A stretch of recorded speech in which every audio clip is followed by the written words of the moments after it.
Tridandi Maharaj. Jai. It's a very formal introduction there. Sorry.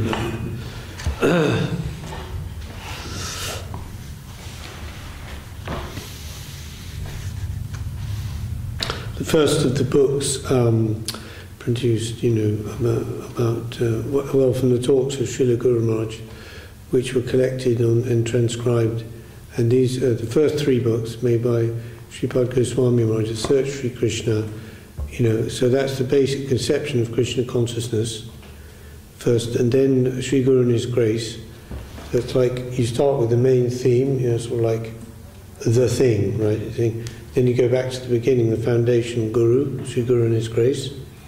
Then we go to Mahaprabhu, Golden Volcano. So these were the three kind of core ideas presented in those books, and then other ones followed. And Subjective Evolution was the next one. Then there was Loving Search, and then there's some other ones, So expanding from there. There's chapter 8, Levels of God Realization.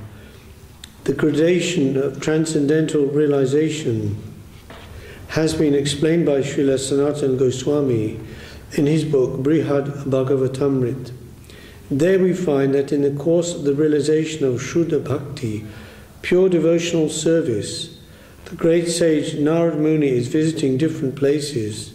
First, he encounters Karma Mishra Bhakti, or devotional service mixed with fruitive activities. Once there was a Brahmana in Allahabad. He was a wealthy man, and on the occasion of the Kumbh Mela, when millions of sages and devotees gather for a religious festival, he arranged for services to the different types of saintly persons who were present there. He conducted a sacrifice and finally finished the function with the chanting of the holy name of the Lord. The Brahmana was mainly engaged in karma kanda, or fruitive work, but he was also rendering service to the saintly persons, and ultimately he ended everything with Nama Sankirtan, the chanting of the holy names of the Lord. Narada Muni approached the Brahmana saying, "You are very fortunate that you are doing these things. This is the proper utilization of your money and caste. By engaging in such holy activities, you are certainly most fortunate." The Brahmana told him, "What am I doing? This is nothing.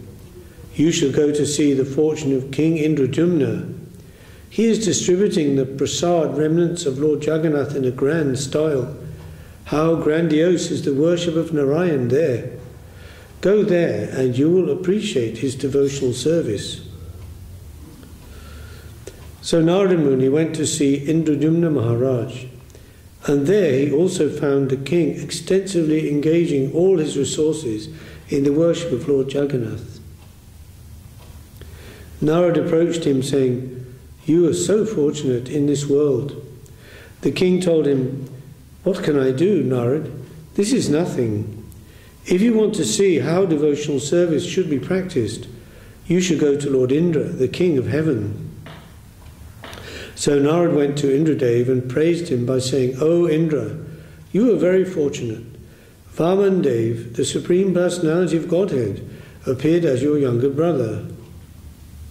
It's called Upendra, yeah? Indra and Upendra. He's the younger brother. And here in Indralok, there are always religious festivals worshipping Krishna. Indra said, "Oh, what do you say? What love have I for Krishna? Everything belongs to him, but in my foolishness, I tried to prevent him from taking the Parijat tree from heaven. Not only that, but I'm always being attacked by the demons, and my wife is also sometimes disturbed. What fortune do you find in me?" The Guru Maharaj here is giving a synopsis from Brihad Bhagavatamrita, but it's in the actual text of that book, it's much more extensive. For example, Indra was complaining to Narad, "Oh, it's true, sometimes, Krishna comes to visit me, but he only stays for some time, like he's on official business, doing some things, and he comes for a while and then goes away. But I don't really, it's not like I'm having some sort of intimate relationship with him like that, what you're saying, you know. And you gave the example of when he sent his army to attack Krishna to stop him taking the Parijat tree from heaven. And also the example of the Govardhan stopping the sacrifice to when they stopped the sacrifice to Indra, and he caused so much problem. So he said, I'm constantly forgetting my position, becoming puffed up, and so this is I'm just fortunate if I get the opportunity sometimes to do some service for Krishna. From Indra, Narad went to Lord Brahma, the creator of the universe. There he found the personified Vedas singing praise to Lord Brahma. Narad, who was also his son and disciple, approached Lord Brahma, saying, How greatly fortunate you are! You are entrusted by Lord Narayan himself with the management of the whole universe, and sometimes you visit him for guidance in the administration of the universe. We also find that some portions of the Vedas are engaged in singing your glories. You are so fortunate. Lord Brahma felt a little disturbed. He said, What are you saying, Narad? You are praising me and increasing my false pride. But did I not tell you that I am nothing but a small creature in the hand of Narayan? I am engaged in external activity. I have no time to give in the interest of my devotional life. My Lord has rather deceived me by engaging me in such a busy matter as managing the universe. I am most unfortunate. Rather, you should go to Mahadev, Lord Shiva. So Lord Brahma, we know he's got a lot of headaches and problems. You can imagine managing the whole universe. You can imagine managing just like even a small company or even a big company. So, you know, he says, I'm very taken up with all these things. And he's supposed to be the icon, you know, of the mode of passion, the Rajaguna. Always doing something, always creating, always busy like that. He said, I have no time for engaging in devotional life. Of course, Lord Brahma is a great Brahmin and a sage, you know. And we know through his meditation, he had a vision of Golok. So what kind of yogi is he, you know? The original yogi, you can say. And also his son, Narad. How great is Narad? The story of Narad in the 4th canto of Srimad Bhagavatam in the Green Street other week, we were telling how he was the son of a maidservant, and his mother, the maidservant, she entertained some great devotees in their home. And in the purport and the commentary, Srila Prabhupada, he puts the Bhakti Vedantas, he calls them. Some Bhakti Vedantas came to their home, and he did service, and particularly he took uchishta, he took the remnants of their food.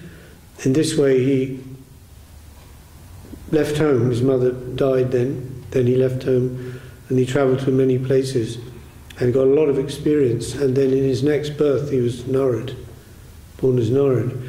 And he travels through the celestial airways and also can cross over into Vaikuntha. He's got a special travel pass to go everywhere in the universe, and to Vaikuntha sometimes also.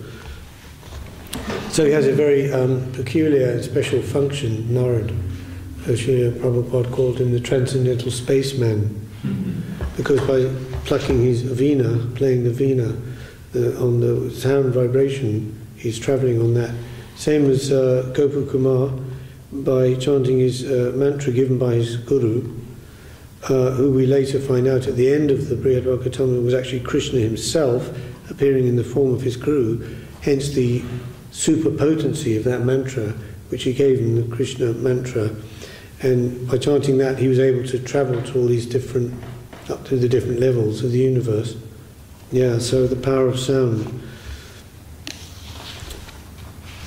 And so Lord Brahma is, and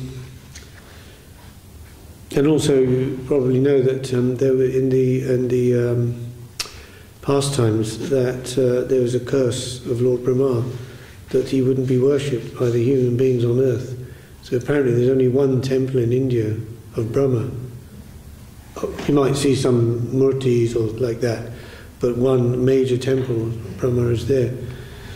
But sometimes you see, and you see in the Buddhist monasteries actually, in Thai Buddhism, the Theravada tradition, as you know, they don't worship deities, or they might have a deity of the Buddha or a murti, particularly in the Thai tradition, but they will have a murti of Brahma on the side, funnily enough, because there are some texts in the Dhammapad and other texts where it mentions about that when Lord Buddha was sitting under the Bodhi tree and he was being tested, by the Maya came so many apsaras to test him, and then so many demons and so many things. And when he attained his enlightenment, then even the gods came down and said, Brahma, they say in the tradition, the Brahma came down and to congratulate him for his enlightenment. So they usually have a little or big murti of Brahma there with the 4 heads. Because I was looking at it, this is Brahma, got like 8 hands, holding different things, So Brahma was suggesting, no, you must go to Shiva. He's a very fortunate one. Mahadev. Because he doesn't care for anything in this world. He's aloof and indifferent, and has his aim toward Lord Narayan. He is devoted to Lord Ramchandra, and he is very fond of the holy name of Lord Rama. His wife Parvati Devi is also helping him in his devotional life, and she is very happy. So Narad went to Shivalok and began to chant in praise of Lord Shiva. You are the master of the world. The Vedas sing your glories. You hold the highest position. In this way, Narad began to glorify him. But Lord Shiva became very excited and a little angry at this. When Srila Gomara says excited, it means a little bit like disturbed, or a little bit, is a little bit emotional. Not excited as in, oh, I'm very excited to see what's on the television. Not like that. It's kind of a little bit old use of English, as they would use in those days. And he said, what are you saying, Narad? I have so much indifference towards this world that I am mainly interested in knowledge and penance. This holds the better portion of my interest. Whatever little inclination I have for devotional service to Narayan is very negligible. Sometimes I have such an apathetic spirit toward Narayan that I even fight with him in favour of one of my disciples. I am disgusted with my position, penance, power, mystic yoga perfection, and indifference to the world. That is my business. This is Jnana Mishra Bhakti, or devotional service mixed with empiric speculative knowledge. Lord Brahma is the ideal of Karma Mishra Bhakti, or devotional service mixed with fruitive activity. And Lord Shiva is the ideal of Jnana Mishra Bhakti. So the idea of Lord Brahma, when he wanted to, he had this urge to create, and that's why he was wondering about what to do, how to engage himself that way. Then he had tapa in the ether, tapa. It can be translated differently. One place Srila Gurudev says meditate. But tapa, literally tapa or tapas means heat. So it means you do some self-restriction of some kind, call it austerity or penance. So by self-restriction you can achieve a higher result, higher spiritual result. So that's tapa. So from that he understood, I should meditate. So he went under the water in the Garbha ocean and did his meditation. So in other words, it's Karma Mishra Bhakti, considered like that. That he was getting the spiritual help with which he was acting according to his nature, his psychophysical constitution. Karma Mishra Bhakti, and Shiva Jnana Mishra Bhakti, but mixed with Jnana.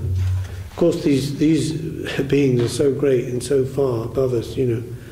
But this is to show, to give an example, right, for us. What are the different layers and levels? So this is Jnana Mishra Bhakti, or devotional service mixed with empiric speculative knowledge. Okay, Lord Shiva is the ideal of Jnana Mishra Bhakti. He still maintains some affinity for an independent position and not for 100% acceptance of service to the Supreme Lord Narayan. But as he said, you know, that's also necessary so that he can, in the pastimes, he can fight with Lord Narayan. Because if he otherwise he would say, no, how can I fight with you? I'm totally your surrendered servant. It's impossible.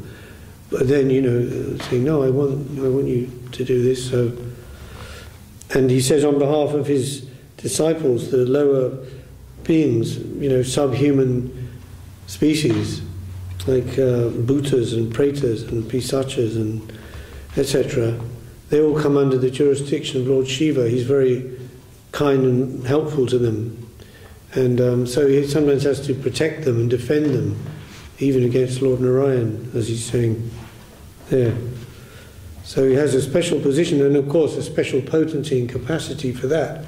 So you must imagine the huge capacity necessary for that. Even when the poison was produced in churning of the nectar ocean.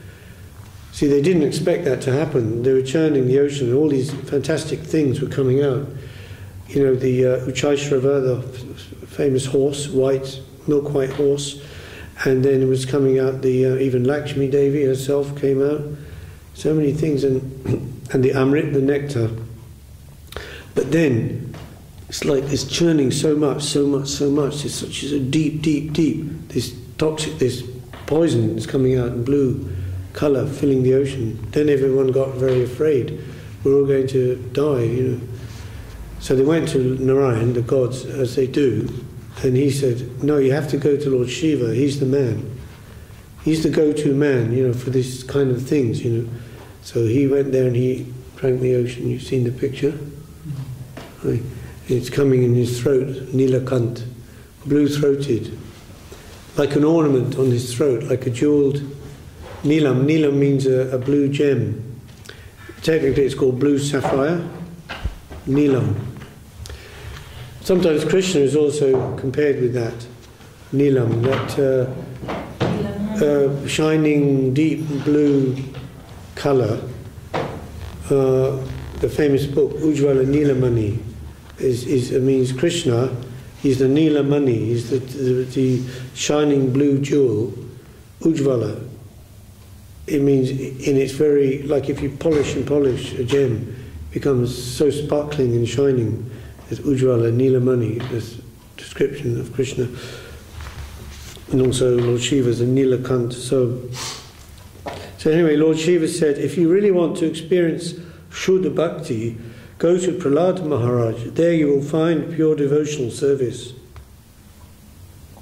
In this way, we've been directed to trace the development of Shuddha Bhakti, pure devotional service, beginning with Tridandi Maharaj, because Prahlad doesn't want anything in exchange for his devotional service.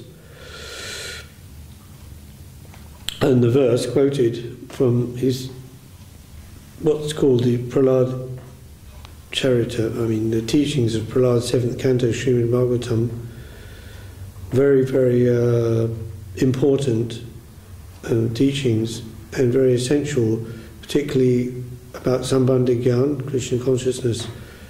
So it comes highly recommended by everyone concerned. Bhaktisiddhanta Saraswati Thakur particularly suggested to his disciples or followers that they should be very well conversant with those teachings, 7th canto Srimad Bhagavatam, teachings of Prahlad, and also Kapila, teachings of Kapila in the 3rd canto of Srimad Bhagavatam.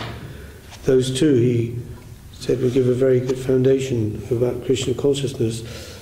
And of course the famous verse, Shravanam, Kirtanam, Vishnu Smaranam, Pada Sevanam, the 9 limbs of devotional service, they're quoted over and over, and we know, and it's very much intrinsically entrenched in the whole the whole fabric of spiritual life. You know, the 9 islands of Navadeep, you know, in the centre is Mayapur, Atmanivedanam. Then you have 8 petals, Shravan, Kirtan, Smaran, representing different. Yeah, so important that was spoken by Prahlad, that verse, Shravanam, Kirtanam, Vishnu Smaranam, Padasevanam, Archanam, Dasyam Sakyam, Atmanivedanam. And so he said, Prahlad, Nanyata te kila guru, gateta karunatmana, jas ta ashisha ashashte, nasa britya savaivanik. The clue is in the last line, right? Nasa britya savaivanik. Can you guess it? You know what is a vanik? Okay, think of the 4 castes, material castes. Brahmana, Kshatriya, Vaishya. Vaishya, Vanik means a merchant. So this last line is saying, I don't want to be a merchant.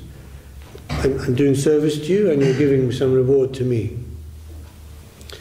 So he says, giving the verse here, in paraphrase, whoever is doing something for the satisfaction of Narayan and wants something in return is not a servant but a merchant. He wants to give something to the Lord and then take some price in exchange for that. So Prahlad Maharaj is a pure devotee, and only through a pure devotee of Narayan can one attain pure devotion. So all these peculiar achievements in the devotional world begin with Prahlad Maharaj. The nature of his devotional service is that of Shanta Rasa, neutrality, where there is no actual service but only perfect adherence to Narayan under all circumstances. Whatever may be the unfavourable condition in the environment, he stands true to the faith that Narayan is all in all and that he is our master. So in Sharanagati you have the 6 limbs of surrender, and acceptance of the favourable and rejection of the unfavourable, then embracing the guardianship of the Lord and full confidence in the Lord's protection, and surrender, humility and full self-surrender. So those middle 2, you can see, they run through all the rasas, but in Shanta Rasa also is a full confidence in the Lord's protection, right, Prahlad? So many things happening to him, being tortured, thrown off a mountain, trying to crush him under elephant, give him poison food, put him up in the North Pole in a blizzard, and chop him to pieces. But he's with full confidence the Lord will protect him in any circumstances, and therefore he was protected. So that is also Shuddha Bhakti, or Shanta Rasa. He's saying that he has full. The relationship is there, but it's considered not in the level of tadasya or service. He himself admitted that, Prahlad. He said, when Narad was praising him like that, he said, again, something similar to Indra, he said, oh, yeah, Lord comes from Vaikuntha sometimes, but he said, that's just like, because like how he said in the Bhagavad Gita, yada idhamasya kanya bhavati bharata, whenever there's imbalance in the universe, the spirituality is suppressed and materialism is coming in the front, in the top. At that time I descend in the material world to redress the balance, to protect the devotees, to do away with the negative forces. So he's saying like that was the time when that was necessary because of the activity of my father, Hiranyakashipu. So the Lord very kindly came. And I just kind of happened to be there at the time. He's telling like that, you know, very humbly. But we know, Lord in His Shakti, Nrsimha, we talk about Nrsimha Prahlad, inseparable and indivisible that way. So Prahlad Maharaj and the 4 Kumaras the sons of Lord Brahma are in a position of Shanta Rasa Bhakti, or neutral love of God. Yeah, same with the 4 Kumaras. In Brihad Bhagavatamritam also, they were very much praising the value of internal meditation as opposed to kirtan.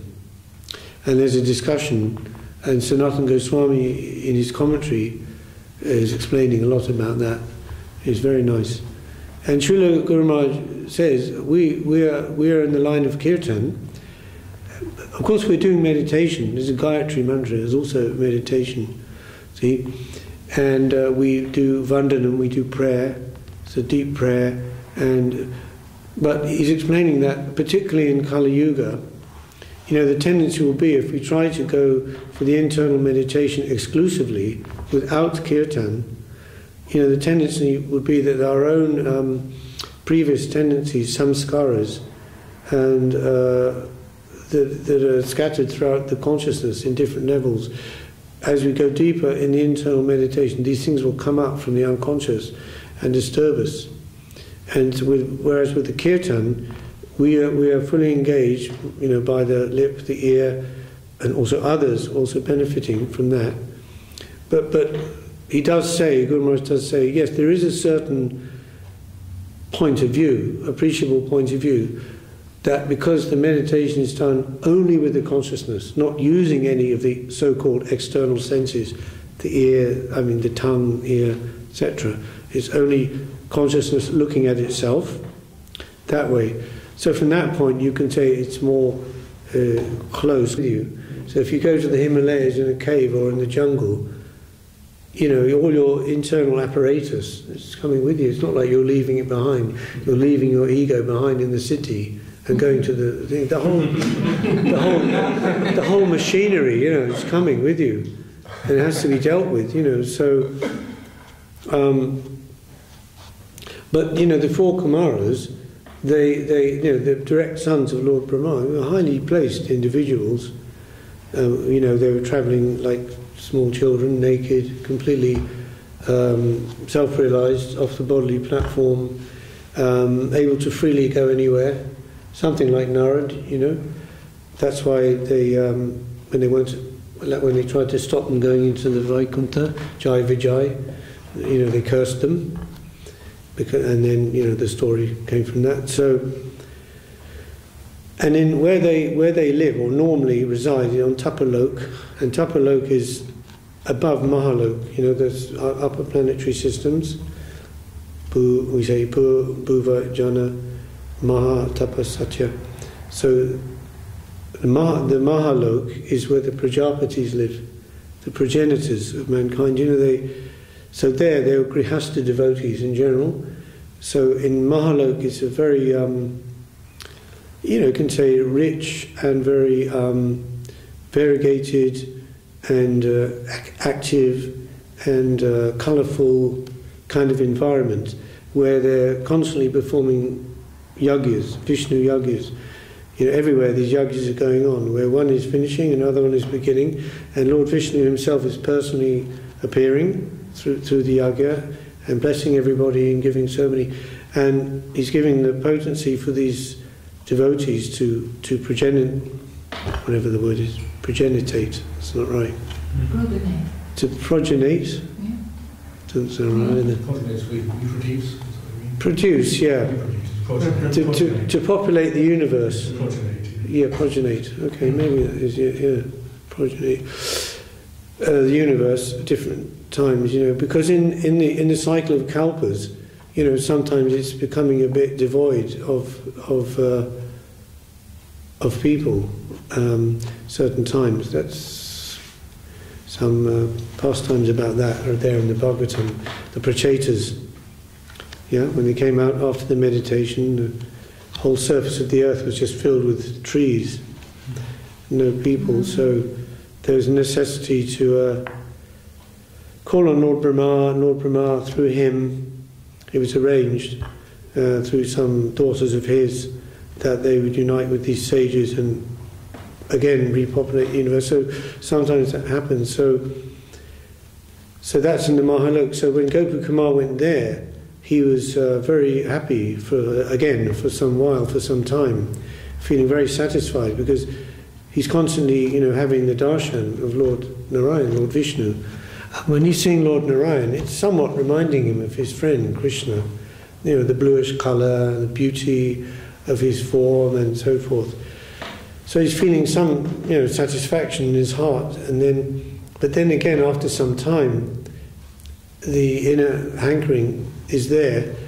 It's becoming, as Guru Maharaj would describe it, becoming a little dry, a little stale, a little depleted, and he's feeling the urge to go on. And this, of course, is because of the power of his mantra.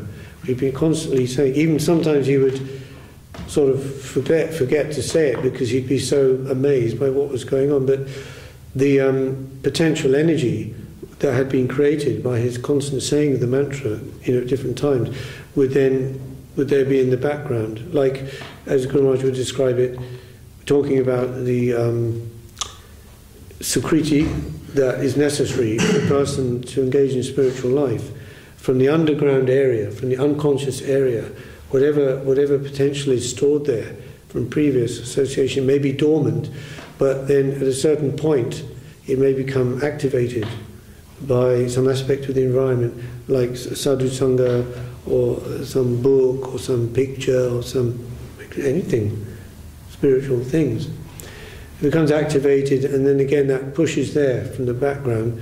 So he went up from the Mahalok. He went up. He didn't know where he was going, but he's going there. All of a sudden, it's like he wakes up and he's in this other place. Now he's on Tapalok, and it's completely different. It's like all empty, it seems, And he thought, what's going on here? So he was going around, and he saw that there are groups of these, yogis, like sitting there meditating, completely intensely engaged like that. And so what to do? And then Sanat Kumar, he saw him, noticed him, and he came over and had some discussion. Well, what they would do there in the Tapalok was Tapalok, right? Tapas, okay. So quite austere. So they would engage in this meditation, and then they would have a break for tea or something, and all meet together, and they'd meet together in groups and discuss. Oh, how was it for you? What happened? Where did you? It's something similar, like in the early days of Christianity, the Desert Fathers. They left the cities, went out to the barren, desert, and they're living out there in just caves or among the rocks initially. This is before the organised, monastic tradition came about. That wasn't till probably about the 6th century under Benedict. But you've heard of the Benedictine monks here. So it's named after Saint Benedict. He was an Italian saintly person, and it was him who started the organised monastic way. The monks would live together, like under one roof, and they would have what's called a hararium, which means a daily program, like we have here. Mangalati, this thing, through the day. So every moment of every day was fully engaged there, and eating together. And he also, Benedict, was known for his very balanced understanding of spirituality, what's called the rule of Saint Benedict, which is a rule for monks to live by, and that rule was adopted by nearly all the monastic orders after that. Augustinians, Cistercians, is based on the rule of Benedict, where he said a balanced life, like we'll say, like in the Gita, eating, sleeping, working, and recreation, all balanced. Whereas in the desert they would be, quite austere, in terms of food and sleep and things like that. So he said a well-fed monk is a more productive monk, like that. But anyway, so previous to that, yes, they were living in the desert, and that's what they would do. They would live alone.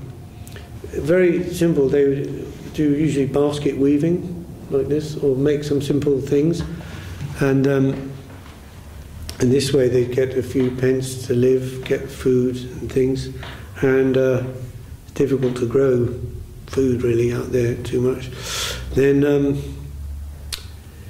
Where was this desert? It's in the desert in like Egypt and Sinai and the Middle Eastern part. Yeah, because see what happened when the Christianity became organized under Constantine, the emperor. Supposedly Constantine had a conversion. You know, he was a Roman emperor, and he was fighting the barbarians. And before this battle, he said, "If God shows me a sign, the God of the Christians, the one God, then I'll convert." And apparently, he saw in the sky, the clouds went in the shape of a cross, or like that, or something. And he supposedly converted, and so. Just like Ashoka in India, converted all the Hindus to Buddhists, right? Says, right, the whole state now of India has to be Buddhist. So he said now Christianity was then the state religion. So very quickly, almost overnight, it went from being a persecuted minority, living in caves, and there were different persecutions under different emperors, but suddenly it's a state religion. It's got the state backing, money, influence, prestige. And that's when it started, the sort of hierarchy of the church that we have now, particularly in the Catholic Church. And it's all based on Roman canon law and the structure of the legions, the Roman legions, The Eastern Church, a bit different, grew up independently, not under Rome, Rome became the capital. That's why I say Roman Catholic. But actually the first pope was the Bishop of Rome. He was just the Bishop of Rome. He wasn't supposed to be the head of the whole church. This is a whole history, but anyway. The fact is that when it became institutionalized like that, those who were more serious and very much wanting to follow the meaning, the inner essence of the teachings, they left the cities and they went out to the desert, and that was the desert fathers and mothers. They call the Abbas and Ammas. And there's great teachings from them. There's one book called the Philokalia, you may have heard, and that contains all the sayings of the desert fathers and mothers. And generally people would come out from the towns and cities and visit them, and they would say, "Oh, father or mother, give us a word." Means say something to us, to help us, to enlighten us, and the teachings are from there. So, relating to this, they would live most of the week on their own, then they'd come together. I think it was on a Sunday even then. And they would have some communal activities, like Ishtagosti, some readings from the scriptures, discussion, eating something and like that. Then again they would go away on their own for the rest of the week. So something like that was like that in Tapalok. So they were talking to Gopa Kumar, and he was saying where he'd been, telling them where he'd been and what had happened, and they were saying to him, "Oh, what we're doing is very important and very good. Why don't you come and meditate with us?" And he said, "Okay." So he sat down and they were doing, and then because of the power of his mantra and the blessing of his guru, that very quickly in that kind of meditation he reached an extremely very high stage. They were like very impressed, whoa, this small boy, coward boy, Gopa, he's so got a high stage of advancement already from that. And he stayed with them for some time, and that was okay, until again he became a little bit dry, a little bit still, and going on. And he went on then, of course, to Satyalok. That's the story. So here we've been talking about Prahlad Maharaj and Shantarasa, and also the four Kumaras. They're in the position of Shantarasa, or neutral love of God. It's interesting actually, because Bhaktivinoda Thakur in Jaiva Dharma, where he's describing the different rasas, 5 kinds of rasas, and what are the symptoms of them in different ways. But about Shantarasa, he says that the Shantarasa devotees, they like if another devotee or a person, a devotee of Narayan or Krishna, something happens, or they're insulted, or there's something bad like that, they don't take much notice. Oh, let it go, let it be. But we're not supposed to do that, right? We're supposed to be very concerned and not let that go. We're supposed to, otherwise we're implicated, right, in that offence. But, yeah, their mood is different. So, Prahlad Maharaj is Narada Muni's disciple. Still, for our benefit, Narada Muni was approaching him to measure the standard of his devotion in a comparative study of the devotional world. Approaching Prahlad, Narada said, "I've come to see you, Prahlad, because Lord Shiva also appreciates your position. You are really a devotee of Lord Krishna. You are so fortunate. I've come to see how you are." Prahlad told him, "Gurudev, you are all in all. Have you come to test me? Whatever fortune I may have, I have received by your grace. I was born in a family of demons, so the demonic qualities have not exclusively left me. Don't you know that in Naimisharanya I went to fight with Lord Vishnu? I repent for that, but what can I do? He's given me such a position. I cannot have the privilege of direct service to him, but only mentally I think of him. I think that he is everything, but I do not have the great fortune of rendering service to him." So just see how even Prahlad Maharaj is, saying, "Oh, my samskar is so strong, my family lineage for generations, genetically, I have the demonic traits in me, and I fought with Lord Vishnu in Naimisharanya." There's another story Srila Guru Maharaj told, you may have heard. Whoops, Hare Krishna. And then how in his previous life, we might say one of his previous lives, Prahlad. So he was a boy and he had this girlfriend, and they were wandering in the jungle. And one time they came to this place, suddenly he became seized with desire to enjoy with the girl. So there was one place there, underneath the foliage and the vines and creepers and everything. It was like a flat place, and what is that? So he cleared it away, and it was like a floor or a base. So in that place he enjoyed with that girl. But it so happened that it happened to be a temple of Lord Nrsingadev from ancient times, and because he'd cleaned it, swept it and cleaned it, from that Sukriti he got association of his Lord in the next life. But these things are occurring in different kalpas, you know what I mean? Different lives and different kalpas. So it may be different.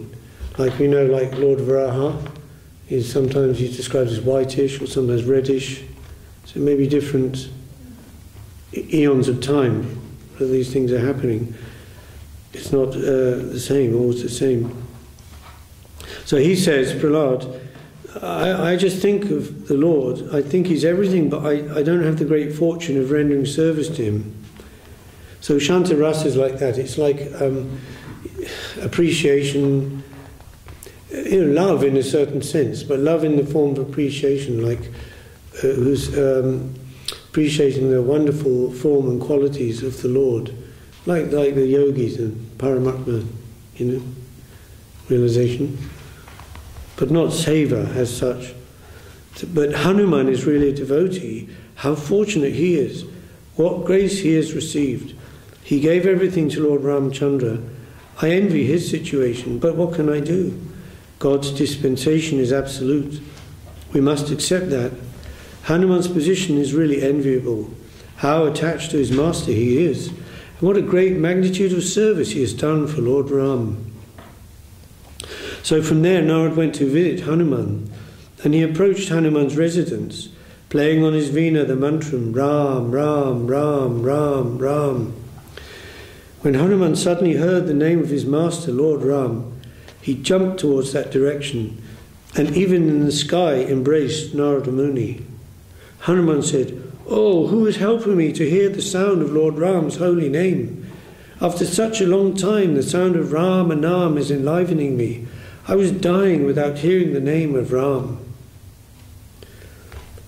In the Brihad Bhagavatam, again, as I say, the Guru Maharaj is just giving a synopsis here. There's lots of details, more if you read the book. But there Hanuman was saying that he was worshipping the Lord Rama in his deity form, as the Lord had returned to the Ayodhya in the spiritual world, and Hanuman's worshipping his deity form, like in separation.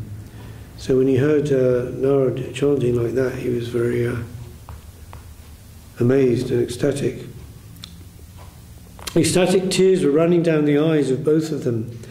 Then Narad went to Hanuman's quarters and began to praise his fortune, saying, "How fortunate you are! O Hanuman, you serve Lord Ramchandra so intimately. You do not know anything but your master, Lord Ram. You rendered such great service to him that your service has become the ideal for the whole of human society."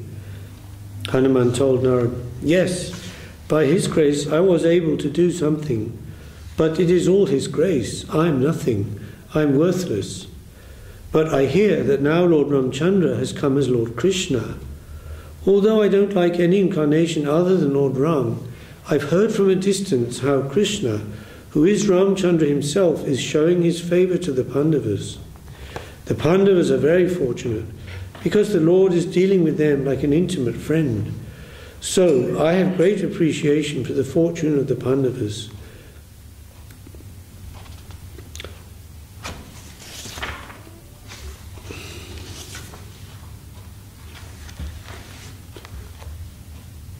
It's 8 o'clock. What do we go a little bit more? A bit more, okay.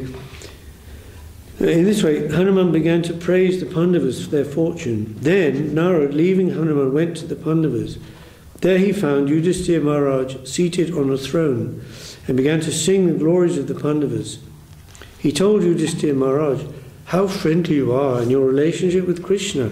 How fortunate you are." Yudhisthira Maharaj said, "What are you saying, Devrishi?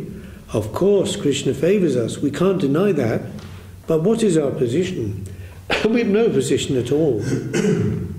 On the other hand, I feel now and then that by seeing our example, the people in general won't want to serve Krishna, because they will calculate that being such intimate friends of Lord Krishna, the Pandavas had to pass through difficult troubles and dangers their whole lives.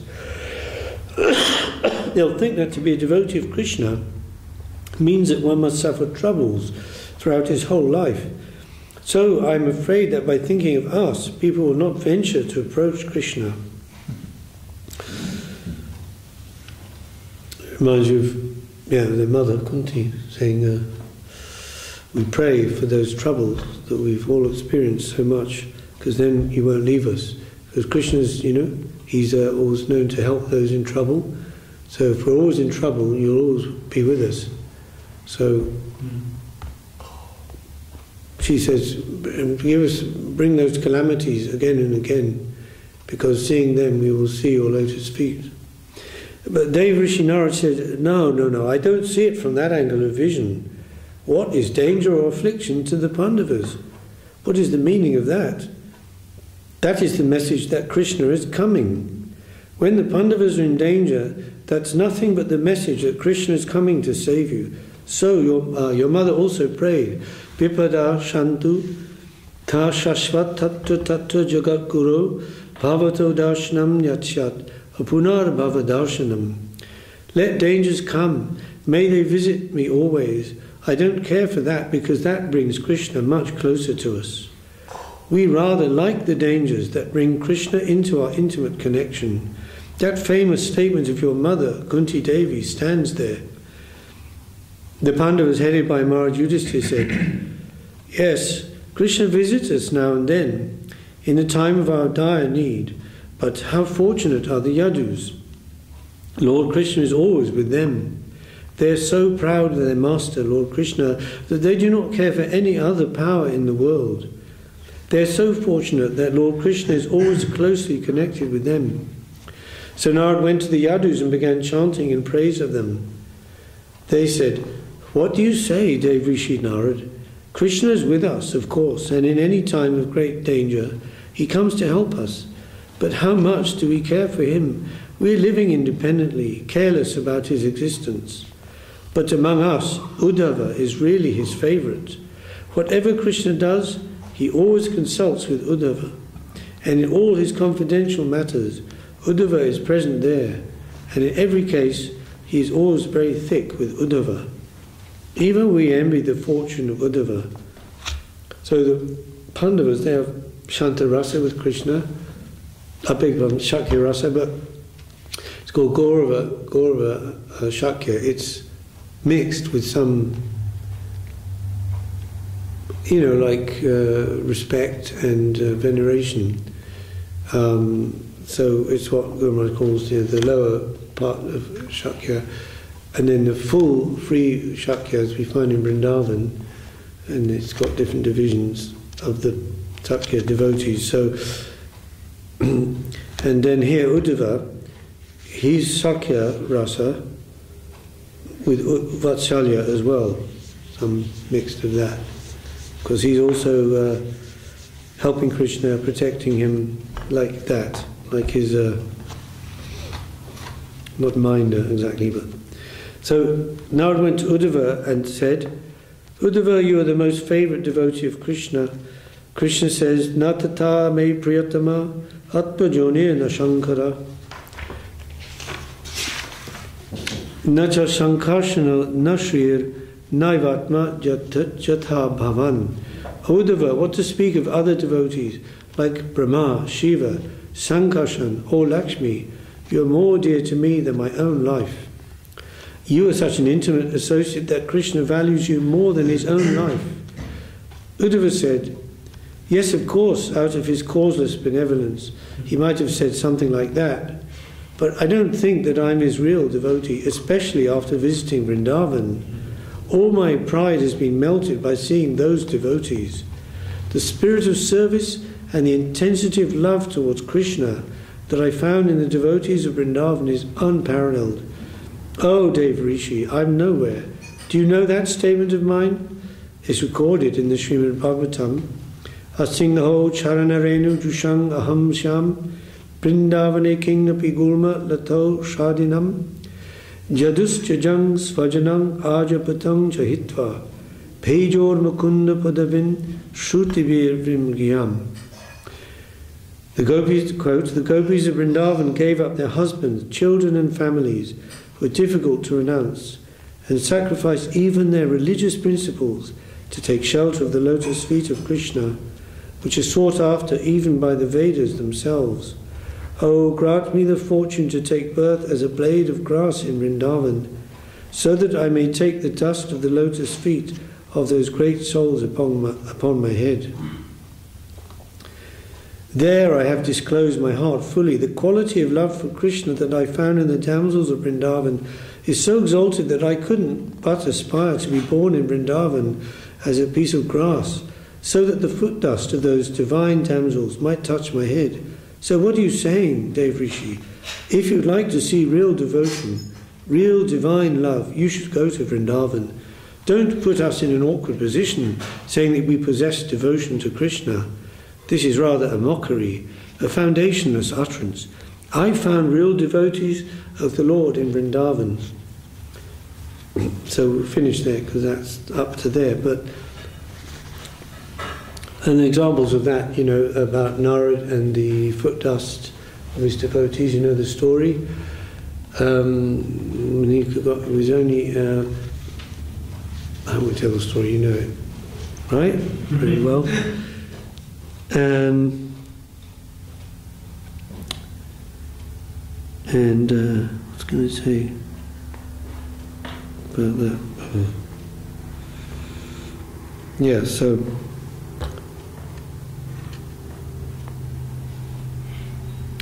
one time Krishna he sent Uddhava, right, to the gopis, and they were feeling so much separation. Krishna had left for such a long time. You imagine actually their whole life after that is spent in separation. But then, so Krishna sent Uddhava to them, and it's described that Uddhava is looking something like Krishna also, because those are very close, intimate associates. As you think, so you become, right? So the different types of liberation are there: Shasti, Samipya, etc. So, as the iron in the fire becomes like of the quality of fire, you could say non-different from fire in that way, though it remains also iron. So the jiva in relation to the Lord, such intimate relation, takes on the qualities of the Lord and even the appearance of the Lord. some way. So here Uddhava is coming to the gopis with this message from Krishna. Oh, don't worry about our separation. You just think, meditate on me, and I'll be there. And the gopis said, "What are you saying, Uddhava? We're not like yogis. We have to sit down and think and meditate. Our problem is different. Our problem is we can't ever forget Krishna, and that memory of Krishna is torturing us. And you're saying, sit down and think of Krishna, and everything will be okay."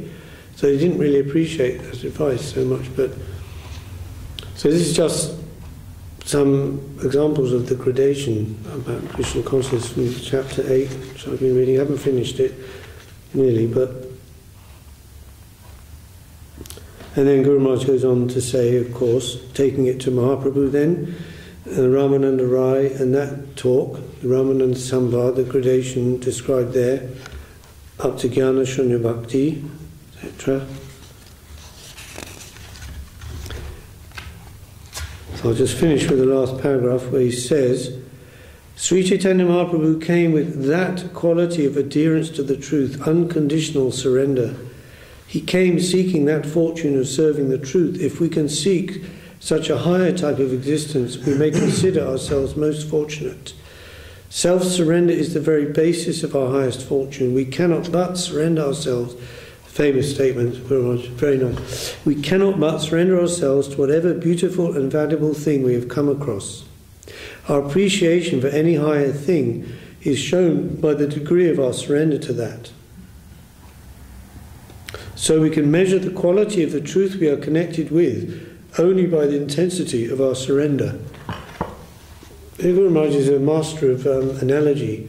He came from a line of Bhattacharya Brahmins who were expert in Nyaya. Nyaya is the science of logic. And logic means, by giving an analogy, an example, you can understand something from the example of something else. Like saying, just like Bhagavan is like the sun, and the jiva is like rays or points of the rays of the sun, like this. So here is very... Someone may say, oh, I appreciate something, but that's all just false talk. Because if you really appreciate something, you have to give yourself to that thing, that person, that idea, that... Someone who really loves art, they become an artist, of course, or music, a musician.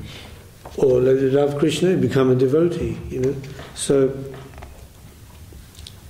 I just said that again. We cannot but surrender ourselves to whatever beautiful and valuable thing we have come across. Our appreciation for any higher thing is shown by the degree of our surrender to that. So we can measure the quality of the truth we are connected with only by the intensity of our surrender. Jai. Hare Krishna. So think about it for a while.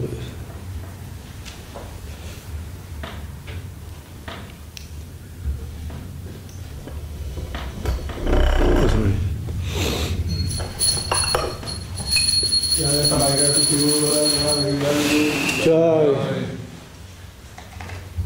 Hare Nama Krishna Yadavaya Namaha. Hare Nama Krishna Yadavaya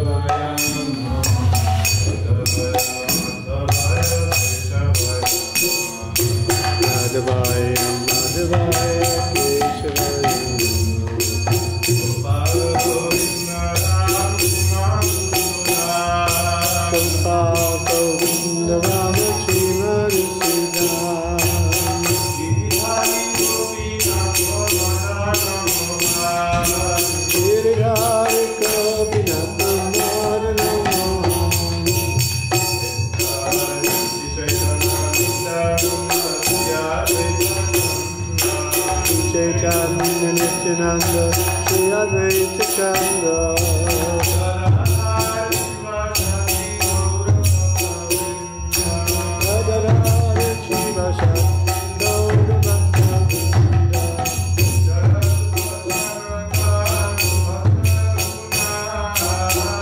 Gopala Bhatta Dasa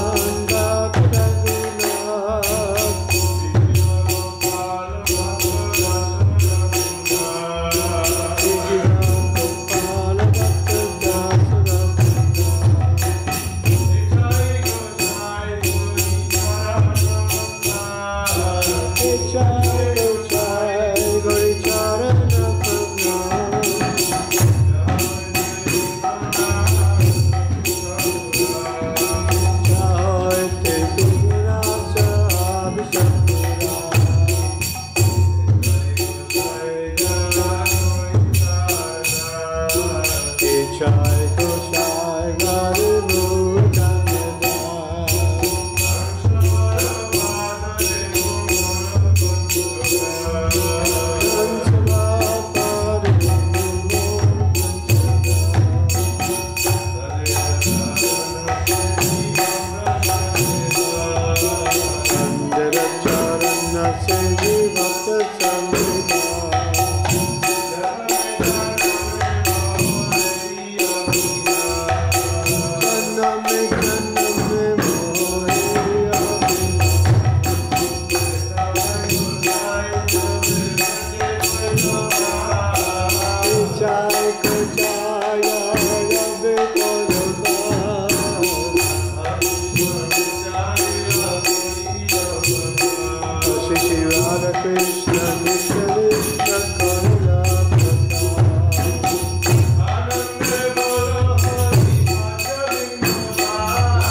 Shri Gaur Arti Ki Jai Jai Sri Rupanaguru Guru Varga Ki Jai Ananta Koti Vaishnava Vrinda Ki Jai Jai Bhakti Vinashna Bhagavan Singha Dev Ki Jai Prahlad Maharaj Ki Jai Samavita Bhakti Vrinda Ki Jai Gaur Katals Ki Jai Shri Harinam Sankirtan Ki Jai Gaur Premanande